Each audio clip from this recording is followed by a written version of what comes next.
அனைவருக்கும் வணக்கம். அரியலூர் மாவட்டம் திருஞான சம்பந்த ஜோதிடர். தமிழ் எண்ணிடம் சொல்லப்படுகிறது.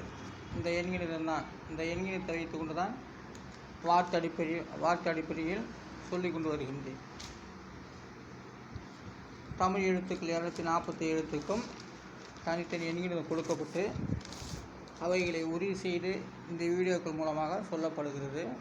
மழை நாள் 4 எழுத்து 1 1 6 4 இதெல்லாம் கூட்டினாக்கா 12.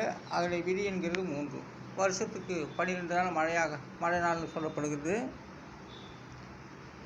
அதனால் மழை நாள் 12 குறிப்பிட்டு சொல்கிறேன். அது விதி என்கிறது 3. மழை என்பதெல்லாம் ஒரு நல்ல ஒரு எண்கிணத்தில் வருகிறது.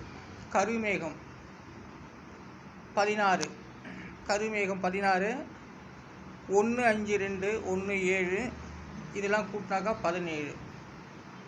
அதோடைய விதி என்கிறது 7. கருமேகத்தின் விதி எண் 7.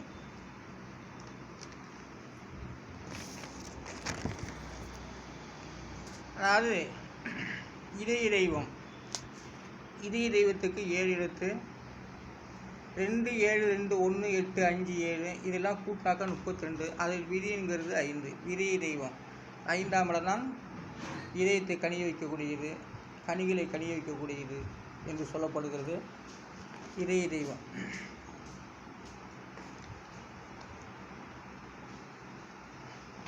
ஆகையினால இதய தெய்வத்திற்கு என்கிறதும் 5.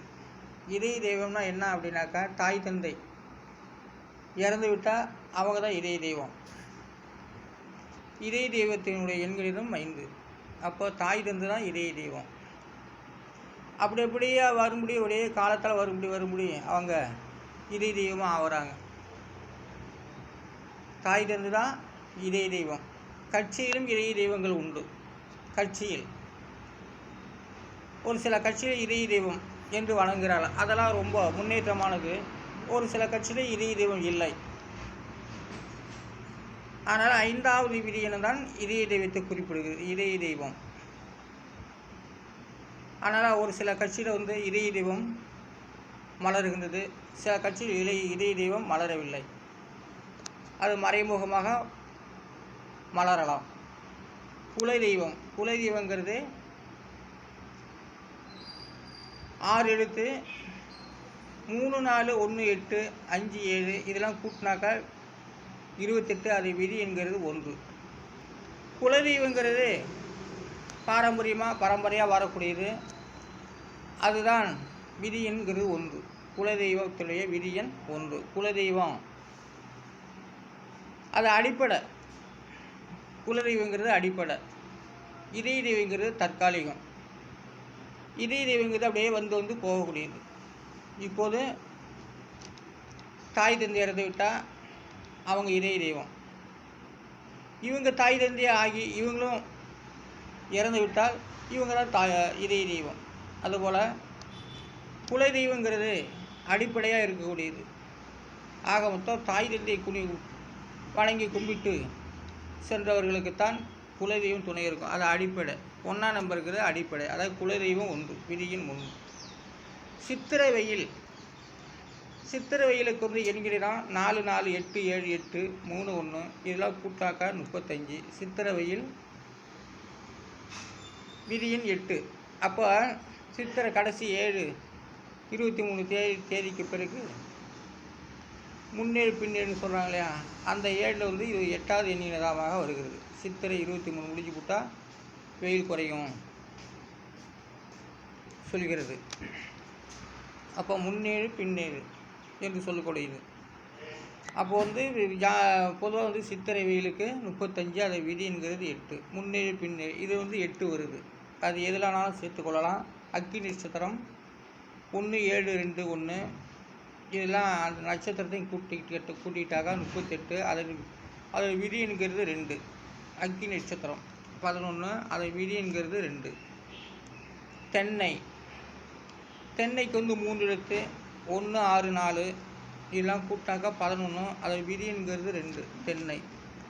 தென்னை பாருங்கள், தென்னையில் 2 விதியின் 2. பனைக்கு 2 எழுத்து அதில் விதி பனைக்கு வந்து விதி 9 4 13. அது விதிங்கிறது 4.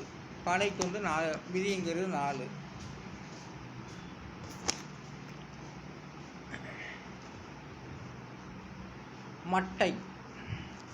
மட்டைக்கு 3 எழுத்து. அதாவது தென்னையிலிருந்து வர்றதும் மட்டை தான், பனை மரத்துலேருந்து வர்றதும் மட்டை தான். ஆக வந்து மட்டைக்கு வந்து 3 எழுத்து. 1 2 9 இதெல்லாம் கூட்டினாக்கா 12. அது விதிங்கிறது 3. மட்டையின் விதிங்கிறது 3. மட்டை வந்து ரொம்ப பாதுகாப்பானது. நமக்கு வந்து நிழலையும் கொடுக்கும், மழையும் தாங்கக்கூடியதான் மட்டை. வங்கிக்கு முன்பு 3 எழுத்து. 5 8 2 15. அதை விதிங்கிறது 6. வங்கிக்கெல்லாம் சேமிப்பானது. வங்கி 6வது எண்கிணத்தில் வருகிறது. 6வது ராசி 6வது எண்கிணத்தில் வருகிறது. கூட்டுறவு அது தனி சொற்கள் 1 2 7 8 7 இதெல்லாம் கூட்டினாக்க 25. அதில் விதிங்கிறது 7. கூட்டுறவு வங்கி அதையெல்லாம் அந்த எண்கிணத்தை கூப்பிட்டாக்கா 40. அது விதிங்கிறது 4. கூட்டுறவு தனிப்பட்ட முறையில் 7வது எண்கிணமாக பார்க்குது. கூட்டுறவு வங்கிங்கிறது 4வது எண்கிணமாக வருகிறது. பாட்டிலாம் 6ஆம் இடத்துல வருது. 7 2 6 15. அது விதிங்கிறது 6. பாட்டன் 5. 4 எழுத்து பாட்டனுக்கு 7 2 5 6 இதெல்லாம் கூட்டாக 23. அது விதிங்கிறது 5. பாட்டன். இப்போது பாட்டனுடைய விதிங்கிறது 5. அப்போ பூர்வ புண்ணிய சாணம் அப்படின்னு சொல்கிறோம் இல்லையா, அந்த சாணத்தை வந்து பாட்டன் வந்து 5வது எண்கிணத்தில் வருது. பூர்வ புண்ணிய சாணம் பஞ்சமாதிபதி என்ற சாணத்தை குறிப்பிடுவது 5. அப்போ மனிதனுக்கு வந்து இதய தெய்வங்கிறது மறந்தாதான் வாழ்க்கையில் வந்து படிப்படியாக முன்னுக்கு வர முடியும். அந்த இதய தெய்வம் விதி எண் 5. அப்போ நம்ம பாட்டம் கூட சமயத்தில் வந்து இதய தெய்வமாக மலர்ந்து வருகிறார்கள். இதய தெய்வம் தாய் தந்தை, பாட்டன் பாட்டிகள் இதெல்லாம் இதய தெய்வம்.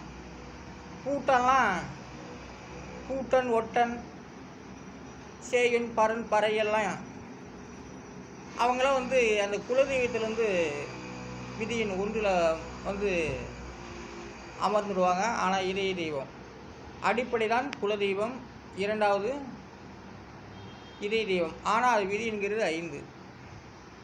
அப்போ இதுவரை பாட்டன் வரையிலும் சொல்லப்பட்டு உள்ளது. இன்று பாட்டன் பாட்டி கூட்டுறவு வங்கி மட்டை பனை தென்னை அக்கினி நட்சத்திரம் சித்திர நட்சத்திரம் குலதெய்வம் இதய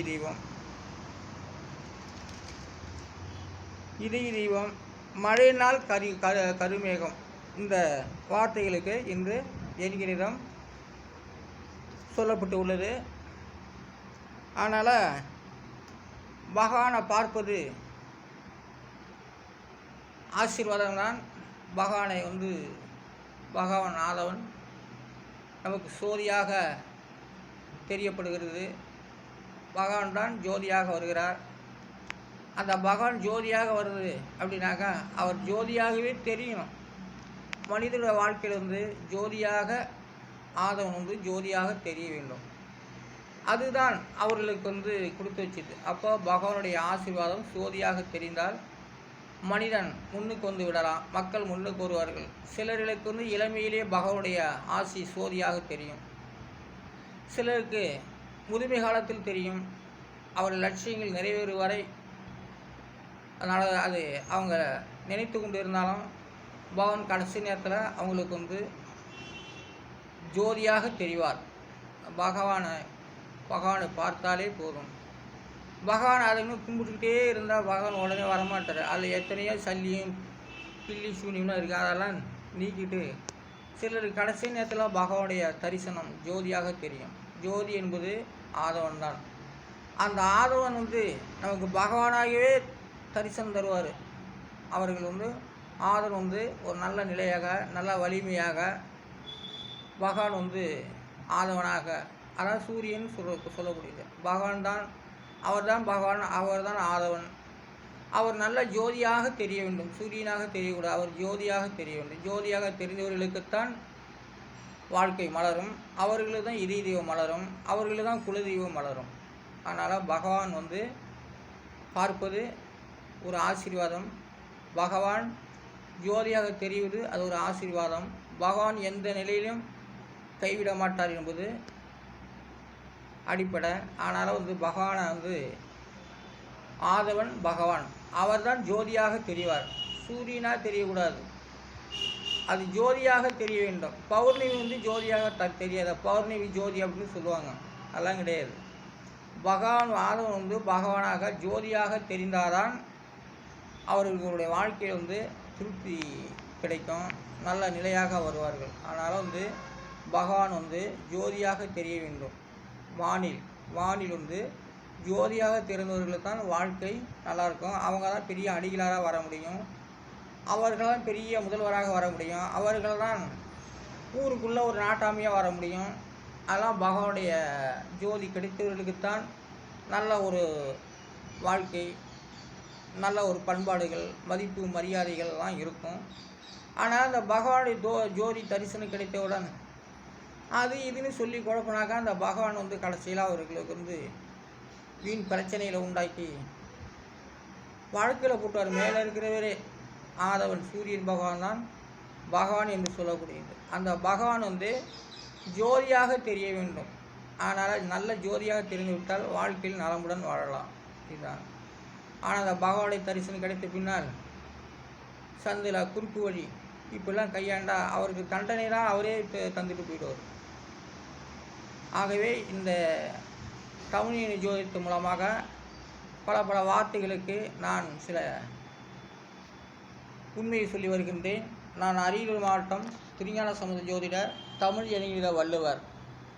இந்த எண்கணிதம் தான் நான் சொல்லக்கூடியது. இந்த எண்கணிதத்தை வைத்து